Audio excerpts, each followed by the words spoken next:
Hello my dear students, आइए आज की इस वीडियो में हम अपने पैसिव वॉइस की क्लास नंबर 2 को आगे बढ़ाते हैं।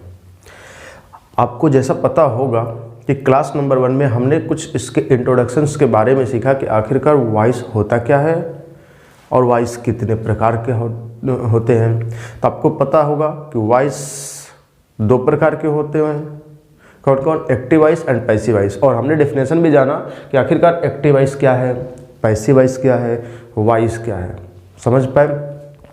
वॉइस क्या है? तो वॉइस वर्ब की एक फॉर्म है जिससे ये पता चलता हमें कि जो उसमें वर्ब है उसको सब्जेक्ट कर रहा है या वर्ब उल्टे सब्जेक्ट के ऊपर किया जा रहा है। आपने ऐसा समझा। फिर समझा कि एक्टिव वॉइस क्या है। तो एक्टिव वॉइस का मतलब कि सब्जेक्ट अगर उस वर्ब को कर रहा है यानी कि उस काम को कर रहा है तो एक्टिव वॉइस, अगर काम उल्टे सब्जेक्ट के ऊपर किया जा रहा है तो पैसिव वॉइस। इतनी बातें हम लोगों ने पढ़ चुका है, ठीक है। अब इसके बाद हमने बात किया था प्रेजेंट इंडेफिनिट यानी कि सिंपल प्रेजेंट टेंस के वाक्यों को सिंपल प्रेजेंट टेंस के वाक्यों को कैसे हम पैसिव वॉइस में चेंज करते हैं, मतलब उसके एक्टिव वॉइस को कैसे पैसिव वॉइस में चेंज करते हैं। इसके लिए मैंने एक रूल लिखा था और उस रूल से हम लोगों ने किया।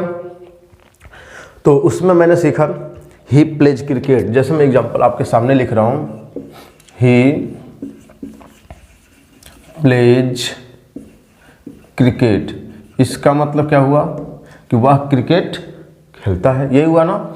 इसको आपने पैसिव बनाने के लिए सीखा तो आपने बताया कि सर ही जो है वो सब्जेक्ट है, प्लेज जो है ये हमारा क्या है, वर्ब है, क्रिकेट क्या है तो आपने बोला सर ऑब्जेक्ट है। मैंने कहा ठीक।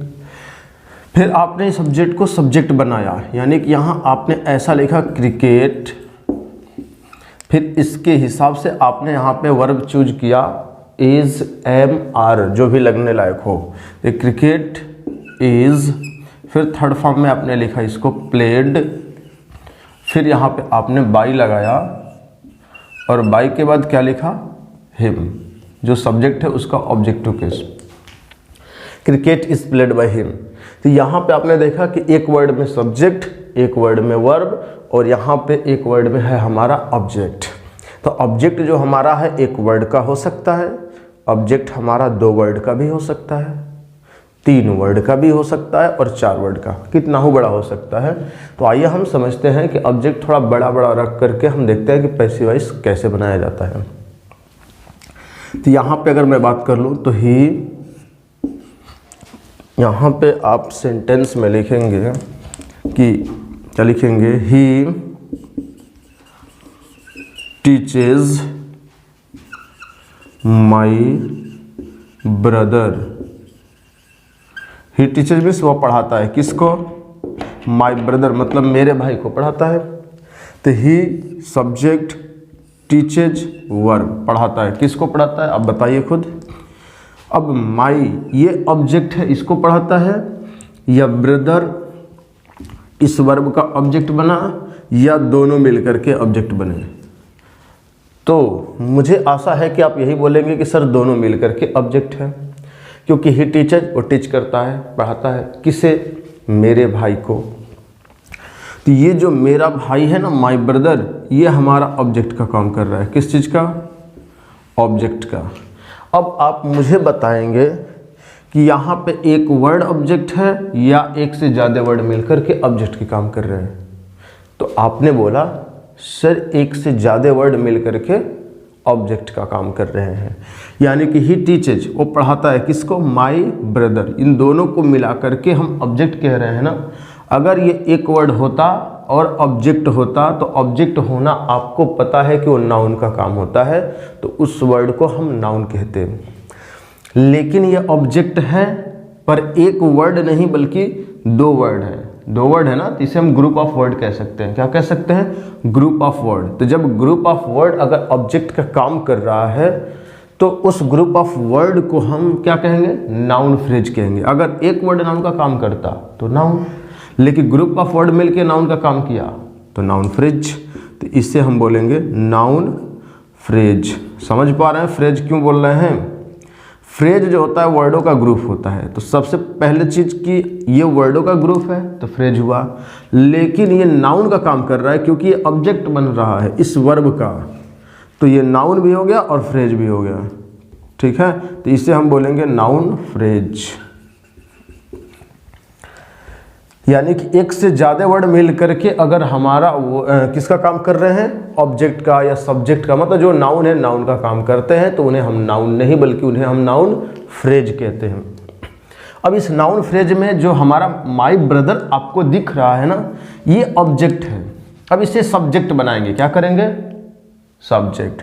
अब देखिए बच्चे करते क्या हैं, कहेंगे सर सब्जेक्ट बनाना है तो याद करते हैं वो जो हम आपको लिखवाए थे कल, क्या, सब्जेक्टिव केस, और इधर मैंने कुछ लिखा था ऐसा ऑब्जेक्टिव केस। सब्जेक्टिव में मैंने लिखा था आई, ऑब्जेक्टिव में मैंने लिखा मी, यहाँ पे मैंने लिखा वी और यहाँ लिखा अस, यहाँ यू, यहाँ पे यू, यहाँ पर ही, यहाँ पर हिम, ऐसे फिर यहाँ पे सी, यहाँ पे हर, यहाँ इट, इधर भी इट, यहाँ दे और यहाँ पर देम। ऐसा मैंने कुछ बताया था आपको, याद आ रहा होगा, ये सारी चीज़ें बताया गया था ना, बिल्कुल। तो अब बच्चे क्या करेंगे ना, अब कहेंगे सर इसको सब्जेक्ट बनाना है, तो पूरे प्रोनाउन के जो चार्ट होते हैं ना उसको जो बच्चे याद किए होते हैं तो वो क्या करते हैं, इस माई को सब्जेक्ट बना देते हैं, कहते हैं सर ये हुआ सब्जेक्टिव केस, और यहाँ लिख देते हैं आई ब्रदर।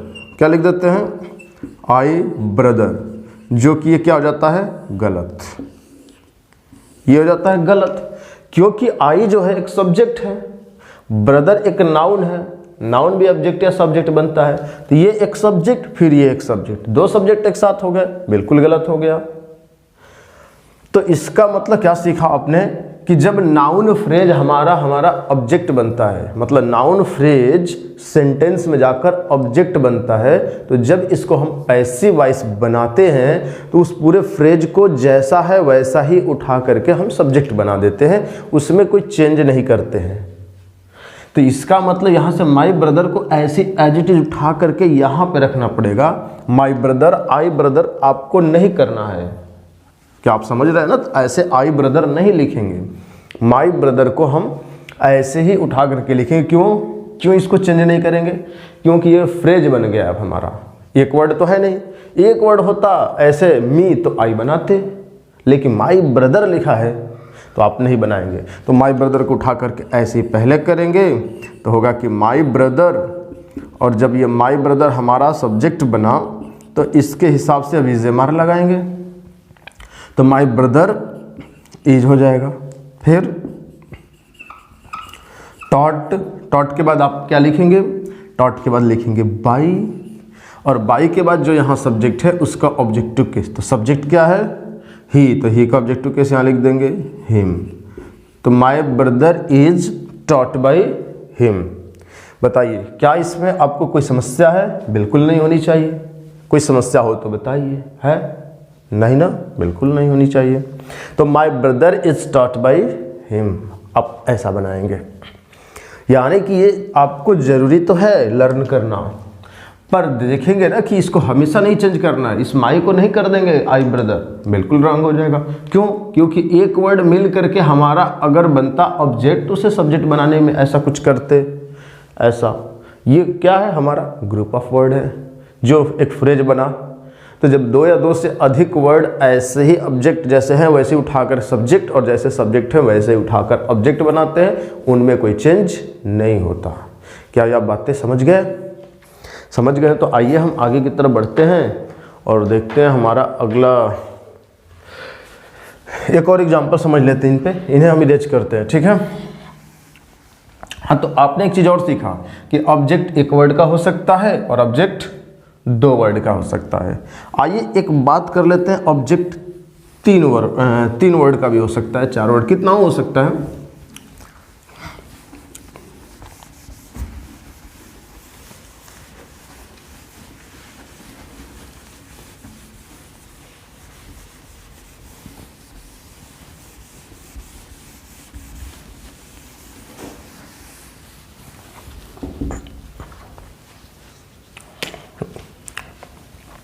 जैसे अगर मान लीजिए मैंने एक सेंटेंस लिखा, ही टीचेज, यानी कि वो पढ़ाता है, किसको? माई एल्डर ब्रदर, मतलब मेरे बड़े भाई को पढ़ाता है, मतलब मुझे नहीं पढ़ाता, ये कहने का अर्थ। तो ही टीचेज माई एल्डर ब्रदर, वो मेरे बड़े भाई को पढ़ाता है। तो इसमें टीचेज क्या है? आपने बोला सर ये वर्ब है, मैंने मान लिया। आपने फिर कहा सर इस वर्ब का ही जो दिख रहा है ये सब्जेक्ट है। चलिए ठीक है, यहाँ पे भी आपने सही बोला। अब बताएंगे क्या कि इस वर्ब का ऑब्जेक्ट कौन है?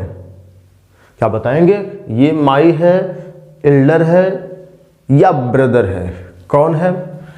तो देखिए आप बोलेंगे कि सर ये सब मिल करके जो है ना ये ऑब्जेक्ट का काम कर रहे हैं, ये तीनों मिलकर के ऑब्जेक्ट का काम कर रहे हैं। यहाँ पे ही टीचेज माई एल्डर ब्रदर, वो मेरे बड़े भाई को पढ़ाता है। अब माई एल्डर ब्रदर यहाँ पे ऑब्जेक्ट का काम कर रहा है, तो क्या ये एक वर्ड मिलकर ऑब्जेक्ट का काम कर रहा है? नहीं। कितने वर्ड मिलकर ऑब्जेक्ट के काम कर रहे हैं? 3 वर्ड। तो ये ग्रुप ऑफ वर्ड हो गए, ग्रुप ऑफ वर्ड हो गए। इसका मतलब इसे अब हम फ्रेज कहेंगे। और ऑब्जेक्ट का काम कर रहा है यानी कि नाउन का काम हुआ, ऑब्जेक्ट बनना नाउन का काम है ना, तो इसका मतलब इसे भी नाउन फ्रेज कहेंगे। तो नाउन फ्रेज कह दूं, बताइए कोई समस्या तो नहीं ना होगी? चलिए कह दे रहा हूं अगर नहीं होगी तो आपने समझा नाउन फ्रेज क्या है, समझ गए। अब इस नाउन फ्रेज को उठा करके हम जैसा है वैसे यहाँ पे लिखेंगे और ये बनाएंगे हम क्या बनाएंगे? सब्जेक्ट। तो my elder brother, my elder brother, ये हमारा क्या हुआ? सब्जेक्ट। अब इसके हिसाब से हमने क्या किया, यहाँ पे क्या करेंगे हम? इज एम आर लगाएंगे। क्यों? क्योंकि सिंपल प्रेजेंट टेंस का वाक्य है, यानी कि प्रेजेंट इंडेफिनिट जिसे आप कहते हैं। और इज एम आर में से क्या लगेगा? इज, क्योंकि ये हमारा सिंगुलर है। माई एल्डर ब्रदर, मेरा बड़ा भाई, एक भाई होगा ना, तो माई एल्डर ब्रदर इज, उसके बाद लिखेंगे TAUGHT, टॉट। मतलब ये जो वर्ब दिख रहा है इसका आपने यूज किया थर्ड फॉर्म। तो my elder brother is taught, taught के बाद आप लिखेंगे बाई, और बाई के बाद जो यहाँ सब्जेक्ट होगा ना इसका हम ऑब्जेक्टिव केस लिखते हैं, जिसे हम एजेंट कहते हैं या डूअर कहते हैं या उसे ऑब्जेक्ट कह सकते हैं। तो my elder brother is taught by him. फिर बताइए क्या समस्या है इसमें? कोई समस्या है तो बताइए, बिल्कुल होनी नहीं चाहिए। तो आपने क्या देखा कि जो हमारा ऑब्जेक्ट है एक वर्ड का भी हो सकता है, 2 वर्ड का भी हो सकता है, 3 वर्ड का भी हो सकता है। समझ पा रहे हैं? हाँ, 3 से भी बड़े हो सकते हैं, कितना हो बड़ा हो सकता है। ठीक है, तो ऑब्जेक्ट हमारा जो है ना कितना हो बड़ा हो सकता है। तो यहाँ पे आपने क्या सीखा कि जो ऑब्जेक्ट होता है ना हमारा, वो क्या क्या हो सकता है? नाउन ही तो ऑब्जेक्ट का काम करता है। और नाउन का काम कौन कौन कर देता है? तो एक वर्ड भी कर सकता है, तो यानी कि ऑब्जेक्ट एक वर्ड भी हो सकता है, ऑब्जेक्ट फ्रेज भी हो सकता है एक, और ऑब्जेक्ट एक क्लॉज भी हो सकता है। अब ये क्लॉज क्या होता है, आइए इस बात को हम समझ लेते हैं। इस बात को थोड़ा सा हम समझ लेते हैं कि आखिरकार क्लॉज है क्या। वैसे आपको पता होगा, नाउन की वीडियो में पढ़ते आ रहे हैं तो क्लॉज का जिक्र किया ही गया होगा। देखिए इन्हें भी यहाँ से हम मिटा देते हैं, इसको आपको याद हो जाना चाहिए। अब इसे अब बार बार नहीं लिखा जाएगा।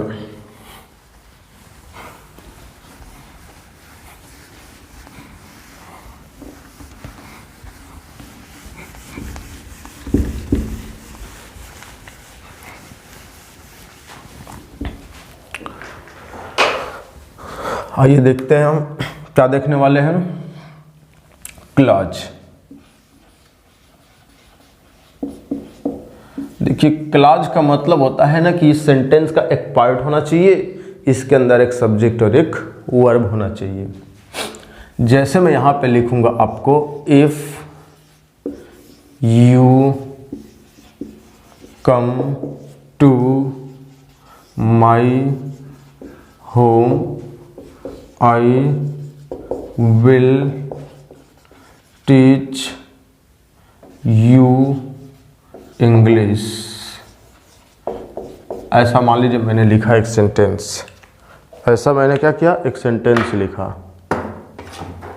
मैंने क्या लिखा, एक सेंटेंस लिखा, मैंने क्या लिखा, सेंटेंस। तो if you come to my home I will teach you English, I will teach you English.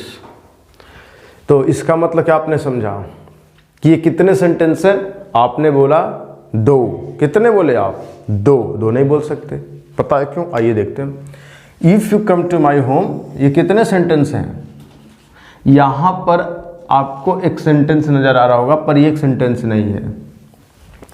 If you come to my home I will teach you English, देखिए यहां से शुरू होकर पूरा यहां तक जो आया है ना, ये एक सेंटेंस है। कितने सेंटेंस है, एक। कितने सेंटेंस है, एक। अब एक सेंटेंस को मैंने 2 पार्ट में डिवाइड किया, तो ये बना सेंटेंस का एक पार्ट, क्या बना, पार्ट। और इस पार्ट के अंदर आपको देखने को नजर आ रहा होगा एक सब्जेक्ट, और दूसरा एक चीज देखने में नजर आ रहा होगा वर्ब। ऐसे ही दूसरे पार्ट में गए तो यहाँ भी एक दिखा सब्जेक्ट, ये है हेल्पिंग वर्ब, ये है मेन वर्ब, दोनों को एक साथ मिलाकर बोलेंगे कंपाउंड वर्ब, समझने के लिए सिर्फ बोलेंगे वर्ब। यानी कि दूसरे पार्ट में भी दिखा सब्जेक्ट और वर्ब। तो ये है पार्ट नंबर 2। कौन सा, पार्ट नंबर 2। तो आपने क्या सीखा कि एक सेंटेंस जो होता है ना, उसका एक पार्ट है ये, है ना, और ये क्या है, दूसरा पार्ट है। समझ रहे हैं। तो सेंटेंस का एक पार्ट हो जिसके अंदर एक सब्जेक्ट एक वर्ब दिखाई दे, तो उतने से पार्ट को हम बोलते हैं कि ये क्लाज है। क्या बोलेंगे, क्लाज। अब इधर जो होता है ना, ये भी दूसरा पार्ट है, इसे भी बोलेंगे यह एक क्लाज है, और इसको भी बोलेंगे कि यह एक क्लाज है। और क्लाजों में भी ना आगे चलकर जब हम कभी क्लाज पढ़ाएंगे तो इसको बहुत डीप में पढ़ाएंगे, ठीक है।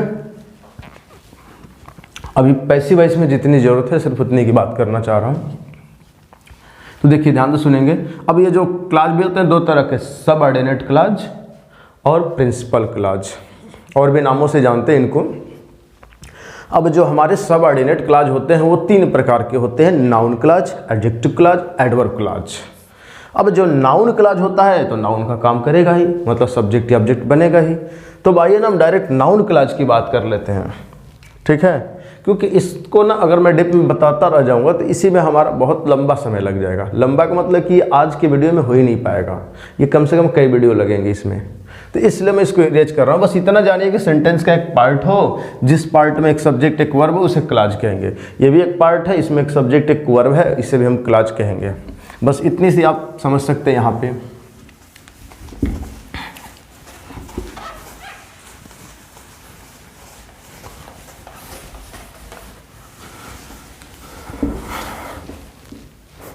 आइए समझते हैं। तो सबसे पहले आप ध्यान देंगे, क्या बोलेंगे, आई नो राम। एक वर्ड है, नाउन बोलेंगे। पैसिव वॉइस बनाएंगे तो क्या बनेगा, राम, यानी कि जो यहां था ऑब्जेक्ट वो बना यहां पे सब्जेक्ट। फिर राम के हिसाब से इज मार लगाएंगे तो राम एक वचन है तो इज। फिर इस वर्ब का थर्ड फॉर्म लिखेंगे तो KNOWN नोन, फिर लिखेंगे टू, फिर लिखेंगे मी। जो यहाँ सब्जेक्ट है आई, उसका लिखेंगे ऑब्जेक्टिव केस। तो Ram is known to me, क्या बनाएंगे, Ram is known to me. अब ध्यान से सुनेंगे, अगर मैं ऐसा लिखूं कि आई नो, मैं जानता हूं किसको, हु ही इज, कि वह कौन है। अब देखिए यहाँ पे आपने बोला सर आई जो है ये एक सब्जेक्ट है, मैंने कहा ठीक। आपने बोला जो नो है ये एक वर्ब है, मैंने कहा ओके। आपने कहा सर इस नो का ऑब्जेक्ट कौन है, मैंने कहा ठीक है पहचानिए। मैं जानता हूँ, कुछ तो जानता हूँगा, क्या जानता हूँ, तो वही उसका ऑब्जेक्ट है, क्या जानता हूँ। तो बोले सर यही जानते हैं आप कि वह कौन है, यही जानते हैं कि वह कौन है। तो ये पूरा हमारा मिलकर ऑब्जेक्ट हुआ। अब ये सेंटेंस का एक पार्ट है या नहीं, अब बताइए खुद। देखिए सेंटेंस मेरा यहाँ आई से शुरू हो रहा है और जाकर यहाँ पे ख़त्म हो रहा है, लेकिन सिर्फ इतने की बात मैं कर लूँ तो ये सेंटेंस का एक पार्ट ही तो बना ना। अब इस पार्ट के अंदर अगर आप गौर करें तो यहाँ पे ही आपको एक सब्जेक्ट नज़र आ रहा होगा और इज जो है आपको एक वर्ब नज़र आ रहा होगा। तो कहेंगे हाँ सर इस पार्ट में, ये जो बॉक्स में दिख रहा है ना, ये बॉक्स में, कहेंगे सर इस पार्ट में एक सब्जेक्ट एक वर्ब है, इसका मतलब ये पार्ट क्लॉज है क्या? मैं कहूँगा बिल्कुल है। और ये नाउन का काम कर रहा है क्योंकि ऑब्जेक्ट है, तो इसे हम नाउन क्लॉज कहेंगे। कौन सा क्लॉज कहेंगे? Noun clause. अब यहाँ पे हमारा ना ऑब्जेक्ट के रूप में एक क्लॉज आया है, तो आपने ये सीखा कि ऑब्जेक्ट के रूप में एक वर्ड आ सकता है, ऑब्जेक्ट के रूप में एक फ्रेज आ सकता है, ऑब्जेक्ट के रूप में एक क्लॉज हो सकता है, यानी कि ऑब्जेक्ट कितना हो बड़ा हो सकता है। तो ये पूरा का पूरा हमारा ऑब्जेक्ट है। मतलब जैसा यहाँ राम काम कर रहा है वैसे यहाँ पे हु ही इज कर रहा है। हाँ एक चीज़ और ध्यान देंगे, हु इज ही ऐसा मत कीजिएगा आप, हु इज ही कर देंगे तो ये गलत हो जाएगा। क्यों? क्योंकि यहाँ पे हु जो है ये एक क्वेश्चन वर्ड बनेगा। क्या बनेगा? क्वेश्चन वर्ड, कि हु इज ही, वह कौन है। और यहाँ पे हु एक क्वेश्चन वर्ड नहीं है बल्कि ये एक कंजंक्शन है। क्या है? कंजंक्शन, ज्वाइन कर रहा है, इधर एक क्लॉज, ये एक क्लॉज, दोनों को आपस में जुड़ रहा है, कंजंक्शंस का काम कर रहा है। कैसे कर रहा है सारी चीज़ों को हम क्लॉज में सीखेंगे। ठीक है, चल रहा है हमारा टॉपिक पैसे वाइज, हम टॉपिक से हट जाएंगे अगर इस चीज़ पे चलने लग जाए तो I know who he is, who he is जो है ये बस ऑब्जेक्ट है, इतना सिर्फ आपको इसमें समझना है। बस इस ऑब्जेक्ट को उठा करके हमको सब्जेक्ट की जगह पे लाना है। जैसे इस राम को उठा करके यहाँ से यहाँ लाए, वैसे इस पूरे बॉक्स को उठाकर यहाँ से पहले लाएंगे। समझ रहे हैं? आइए लाते हैं इसको, देखते हैं क्या बनता है हमारा। तो देखिए इसमें इस नोक के बाद जो आया ये पूरा ऑब्जेक्ट है, तो उठा करके राम को यहाँ लाए, तो जहाँ राम को ले गए वहाँ पे इसको ले जा सकते हैं या नहीं? आप खुद बताइए, ले जा सकते हैं या नहीं? ले जा सकते हैं, बिल्कुल। आइए देखते हैं, तो यहाँ हो जाएगा हु ही इज, यानी कि इस पूरे बॉक्स को मैंने उठा करके यहाँ बना दिया सब्जेक्ट। क्या बनाया? सब्जेक्ट। अब ये जो सब्जेक्ट बना इसके अकॉर्डिंग हम फिर, जैसे यहाँ राम के अकॉर्डिंग इज लगाए हैं, इसके अकॉर्डिंग फिर इज हमारा लगाएंगे। और ये पूरी एक बात है कि हु ही इज, वह है कौन, ये पूरी जो बात है वो मेरे द्वारा जानी जाती है, मैं जानता हूँ उसे। तो अब ये जो पूरी बात है तो एक बात है, एक बात के लिए आर लगाना तो सही नहीं है, तो फिर इज लगाएंगे। नहीं समझ पा रहे? देखिए ये जो ही दिख रहा है ना, इसके अकॉर्डिंग यहाँ पे इज लगा है, लेकिन ये जो पूरी बात है ना ये भी सब्जेक्ट है, तो इसके अकॉर्डिंग फिर एक बार इज लगा है। तो आपको दो बार अगर इज नज़र आए तो इसे टेंशन नहीं लेना है, इसे टेंशन नहीं लेना है कि लग रहा है ये सेंटेंस गलत लिखे हैं क्या। नहीं, बिल्कुल नहीं, ये गलत हो ही नहीं सकता, कोई गलत कर ही नहीं सकता है। तो क्या समझे? हु ही इज, फिर लिखेंगे इज। अब इस इज के बाद वर्ब की थर्ड फॉर्म जैसे लिखे हैं तो यहाँ भी लिखेंगे KNOW, नोन, और नोन के बाद लिखेंगे टू, टू के बाद लिखेंगे मी। तो who he is known to me, कि वह कौन है ये मुझे पता है या मैं जानता हूँ, मुझे मालूम है। तो who he is known to me. तो इसका पैसो अगर आप बनाना चाहेंगे तो क्या बनाएंगे? ये बनाएंगे। मतलब इसका पैसो आप ये बनाएंगे। क्या आप हमारी बात समझ पाए? अगर आप समझ पाए होंगे तो मैं एक क्वेश्चन पूछ रहा हूँ, आप उसको आंसर देने की कोशिश कीजिएगा। आइए पूछ लेते हैं।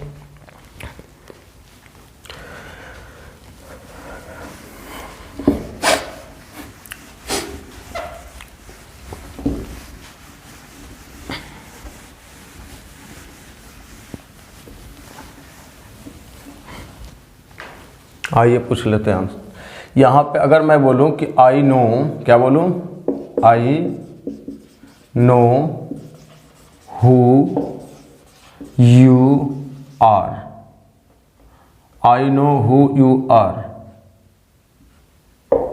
मैं जानता हूं कि तुम कौन हो। किसी को बोल रहे हैं कि I know who you are, यहां पे भी ऐसा नहीं बोलेंगे I know who are you, गलत होगा। हु आर यू नहीं बोलना है, हु यू आर बोलना है। अब क्यों बोलना है, कैसे बोलना है, इसका जिक्र बाद में होगा। तो I know who you are, ये पूरा का पूरा आपको ऐसा नहीं लग रहा है क्या कि इस वर्ब का ऑब्जेक्ट है ना? बिल्कुल समझ में आ रहा होगा। अब जब ये ऑब्जेक्ट हुआ तो इसे उठाकर फिर क्या करेंगे? हम सब्जेक्ट बनाएंगे। तो बनेगा हु यू आर। ये पूरा क्या बना हमारा सब्जेक्ट, और ये जो सब्जेक्ट बना इसके हिसाब से हम क्या लगाएंगे, इज एम आर, कोई ना कोई एक लगाएंगे क्योंकि प्रेजेंट इंडेफिनिट का वाक्य है।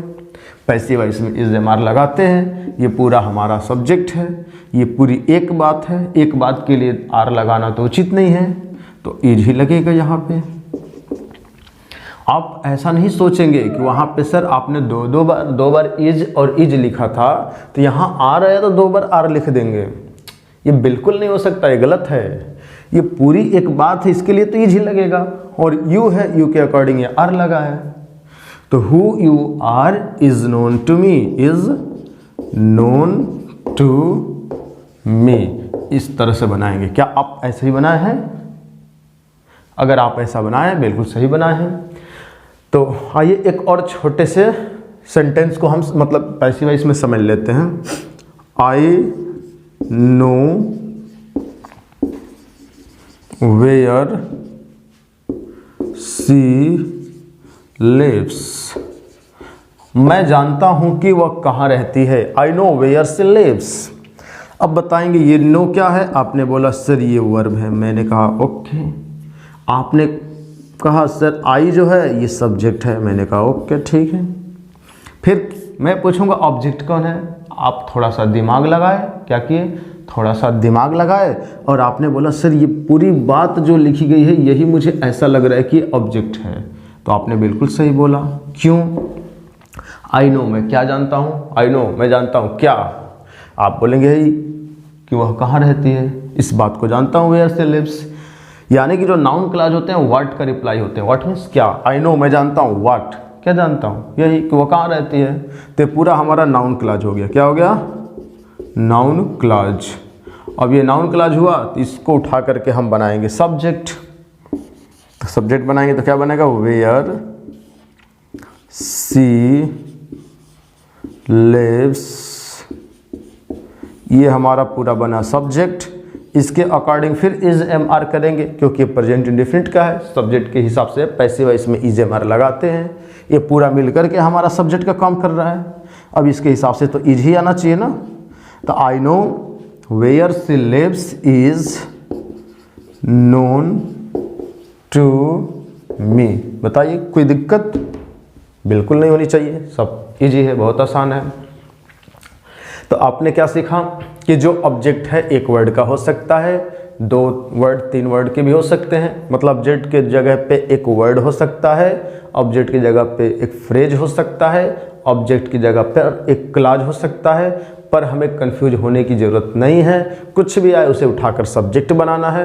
अगर एक वर्ड है वो भी प्रोनाउन है तो उसका सब्जेक्ट टू केस अलग हो सकते हैं। लेकिन अगर एक नाउन है तो सब्जेक्ट टू भी सेम, ऑब्जेक्ट टू भी सेम। फ्रेज आया जैसा वहाँ ऑब्जेक्ट है वैसे उठा करके हमने उसको सब्जेक्ट बनाया। ऐसे ही क्लॉज आया जैसा है वैसे उठा करके मैंने सब्जेक्ट बनाया। यानी कि यहाँ तक आपको समझ में आया। और अब हम क्या करते हैं, आगे की तरफ बढ़ने की कोशिश करते हैं। एक छोटे से और सेंटेंस पे बात कर लेते हैं, उसका पैसिव कैसे होगा। तो आइए देखते हैं वो छोटा सा वर्ड है क्या। आपके सामने रखता हूं, मैं डायरेक्ट ना उस सेंटेंस को लिख दे रहा हूं। किसको? मैं डायरेक्ट उस सेंटेंस को लिखता हूं। आइए पहले उस सेंटेंस को लिख देते हैं। जैसे मैंने आपसे बोला कि हु प्लेज क्रिकेट, क्रिकेट कौन खेलता है, हु प्लेज क्रिकेट। अब मैं कहूँगा क्या इसका आप पैसिव बना पाएंगे, तो अब बनाइए, बना लेंगे। वैसे कुछ है नहीं, बहुत ही ईजी है वैसे। ठीक है, अब बनाते रहिएगा। ठीक है, वीडियो रोक कर आप बना लीजिएगा, लेकिन मैं फिर बता दे रहा हूँ। ठीक है, आइए देखते हैं। अब ध्यान से सुनेंगे। यहाँ पे ये क्या है, हु। क्या है बोलिए, हु। क्या है, हु। अगर ये जो हु है ना, ध्यान से सुनेंगे, ये किसी भी सेंटेंस में आता है ना तो एक साथ 2 कार्य संभालता है। पहला काम अपना जो काम है इसका पर्सनल क्या है, क्वेश्चंस पूछने का काम, वो तो करेगा ही करेगा। पूछ रहा है हु प्लेज क्रिकेट, क्रिकेट कौन खेलता है। और जैसे ही हु आता है, ध्यान से सुनेंगे, पहला काम कि ये क्वेश्चन वर्ड है, क्वेश्चन वर्ड का काम करेगा ही करेगा। लेकिन जैसे हु आता है तो ये बहुत डेंजरस, ऐसा मानिए कि बहुत डेंजरस होता है। क्या होता है? खतरनाक होता है। किसके लिए होता है डेंजरस? सब्जेक्ट के लिए। तो जैसे हु सेंटेंस में जाता है, देखिए यहाँ आया, तो इसकी डर से जो सब्जेक्ट होता है वो गायब हो जाता है। जो सब्जेक्ट होता है वो क्या होता है? गायब, मतलब वहाँ से भाग जाता है। जैसे हु जाता है किसी सेंटेंस में तो सब्जेक्ट डर करके भाग जाता है, वहाँ से भाग जाता है। ठीक है, अब सब्जेक्ट जब भाग जाता है वहाँ से तो क्या करेगा? हु क्वेश्चन वर्ड का भी काम करने लगेगा, अपना जो काम है पर्सनल वो तो करेगा ही करेगा, और मजबूरी में अभी से सब्जेक्ट का भी काम करना पड़ता है, क्योंकि इसी की वजह से सब्जेक्ट भाग गया। यानी कि बस इतना आप याद रखेंगे कि हु किसी सेंटेंस में जाने के बाद दो काम करता है। पहला क्वेश्चन वर्ड होने का, दूसरा वही सब्जेक्ट रहता है उस सेंटेंस में। क्या आप समझ रहे हैं ना? तो अगर आप ध्यान से देखेंगे, मतलब इस बात को समझ गए कि नहीं? समझ गए। तो जैसे इस ना क्या करेंगे, इस हु को, तब हु को क्या बोलेंगे आप? बोलेंगे सर सब्जेक्ट है ना, क्योंकि यहाँ से सब्जेक्ट भाग गया, तब हु ही क्या बन गया वहाँ पे? हु जो है वही सब्जेक्ट बन गया। अब हु सब्जेक्ट बन गया तो प्लेज क्या है? इतना तो आपको पता होगा, वर्ब है। फिर इसका ऑब्जेक्ट कहाँ है? आपने बोला क्रिकेट है। मैंने कहा ओके ठीक है। अब मैंने कहा इसका पैसिव बनाइए। क्या बनाइए? पैसिव। अगर जैसे इसका आप पैसिव बनाने की कोशिश करेंगे तो इस ऑब्जेक्ट को उठाकर क्या बनाएंगे? सब्जेक्ट। आप यही पढ़ते आ रहे हैं पैसिव वॉइस में कि ऑब्जेक्ट को उठाते हैं और सब्जेक्ट बनाते हैं। तो आप ठीक आइए क्रिकेट को लाके सब्जेक्ट बनाइए यहाँ। तो आपने जैसे यहाँ क्रिकेट को लिखा और क्रिकेट क्या बन गया? सब्जेक्ट बना ना। एक काम करते हैं, इसको आप ना कॉपी में नोट कर लीजिए, इतनी सी बात बस। अब इसको मैं क्या करता हूँ, यहाँ पे इरेज करता हूँ ताकि यहाँ पे मैं अच्छे से लिख सकूँ।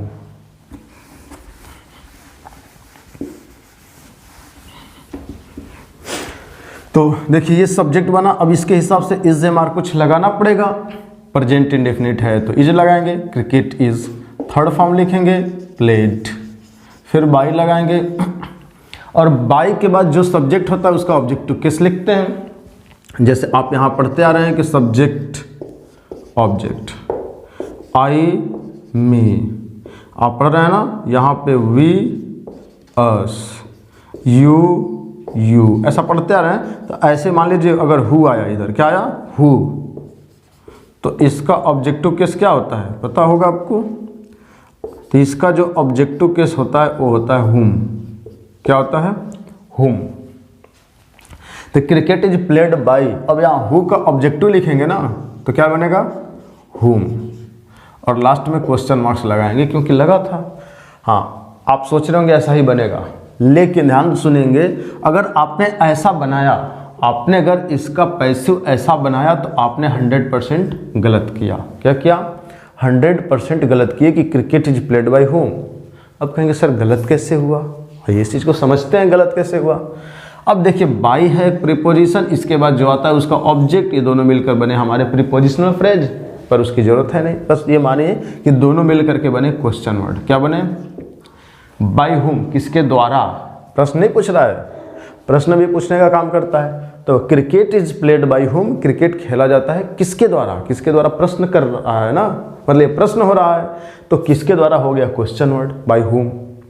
और जब बाय होम क्वेश्चन वर्ड हो गया तो एक नियम आप जानते होंगे कि क्वेश्चन वर्ड को हमेशा कहाँ लिखा जाता है? सेंटेंस के स्टार्टिंग में, शुरू में।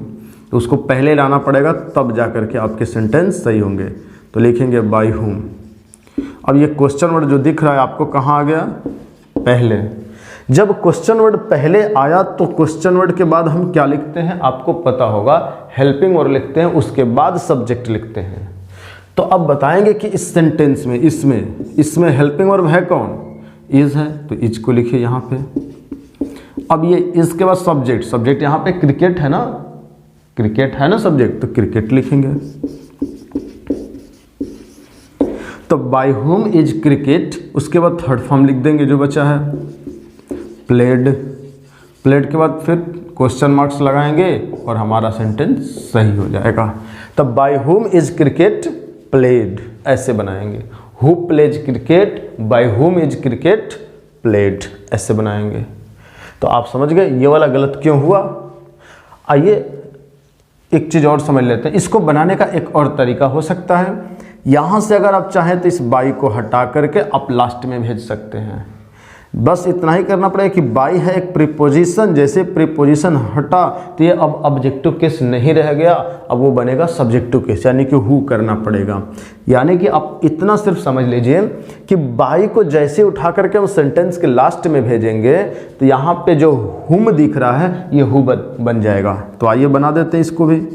तो हु बन गया क्योंकि यहाँ से बाई हट गया, तो ये बना हु। फिर बाकी चीज़ सेम टू सेम रहेगा, बस ये बाई चला जाएगा कहाँ, लास्ट में। तब who is cricket played by, ये भी सही है। यानी कि ये जो मेथड है बनाने का, ये है ओल्ड मेथड, इसको पुराने मेथड से बनाते थे। फिर बाद में चल करके हमारे ग्रामेरियंस को लगा कि इन्हें हमें थोड़ा सा मॉडर्न में भी चेंज करना चाहिए, तो उन लोगों ने चेंज करके इसको ऐसा बनाया।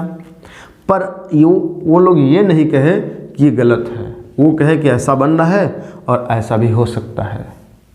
इसका मतलब कि सही दोनों है, बस ऊपर वाला थोड़ा सा पुराना मेथड है, चलता आ रहा है, बाद में चल करके ये वाला बना और दोनों सही हैं। मॉडर्न टाइम में ये ज़्यादा नीचे वाला प्रचलित है, आपकी जो मर्जी हो बनाइए, दोनों 100% सही है। तो आपने क्या सीखा कि अगर कोई सेंटेंस हु से शुरू हो रहा है, किससे, हु से, तो उसके पैसिव वॉइस दो तरीकों से बन सकते हैं, जैसा कि आपके सामने देखने को मिल रहा है। चलिए तो अब क्या करेंगे, हम एक एग्जाम्पल दे करके हु से रिलेटेड ऐसा ही हम आपको चेक करने की कोशिश कर रहे हैं कि क्या आप हमारी बात समझ पाए हैं या नहीं। अगर उसे आप सही कर देंगे तो इसका मतलब आप समझ लिए, नहीं कर पाए तो फिर इसका मतलब मैं यही मानूंगा कि आप नहीं समझे। तो आइए हम समझते हैं।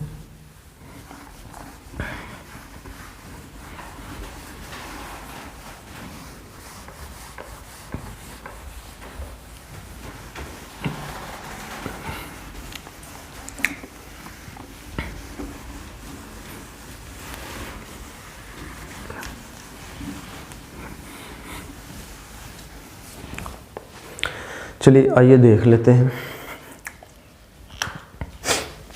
अगर मैं ऐसा लिखूं कि हु रिंग्स द बेल, यानी कि घंटी कौन बजाता है। आपको पता होगा घंटी कौन बजाता है, आप बोलेंगे चपरासी बजाता है, पर बजाने की बात तो कोई भी कर सकता है, पर काम किसका है, चपरासी का। तो हु रिंग्स द बेल, घंटी कौन बजाता है। स्कूल में पढ़ते होंगे बच्चे, उन्हें पता होगा, जो वहाँ का क्या होता है, चपरासी होता है, प्यून होता है, वो घंटी बजाता है। तो चलिए आइए, उससे मतलब नहीं है, मतलब इससे है कि ये हु है क्या, हु क्या है। तो आप सीखते आ रहे हैं कि जैसे हु किसी सेंटेंस में आएगा ये दो काम करेगा। हाँ तो पहले ना एक काम कीजिए, इसको आप बना करके कमेंट कर दीजिए, मतलब मेरे बताने से पहले आप ना इसको खुद बनाइए और कमेंट कर दीजिए। कमेंट कर देंगे तो मैं आपके सारे कमेंट्स पढ़ता हूँ, ठीक है। तो मैं ज़रूर देखूँगा कि आपने कहाँ तक सही बनाया है और आप मेरी वीडियो को कहाँ तक देखे हैं, ये भी मुझे पता चलेगा। तो आप इसका कमेंट कर सकते हैं थोड़ा सा रोक करके, वैसे फिर मैं बना दे रहा हूँ, अब बाद में चेक कर लीजिएगा कि क्या है। आइए, तो हु क्या है यहाँ पे, सब्जेक्ट, रिंग्स क्या है, वर्ब, द बेल क्या है, ऑब्जेक्ट। अब इस ऑब्जेक्ट को आप सब्जेक्ट बनाएंगे ना, लेकिन यहाँ पे जैसे ऑब्जेक्ट को आपने सब्जेक्ट बनाया द बेल, तो ये सब्जेक्ट तो बना।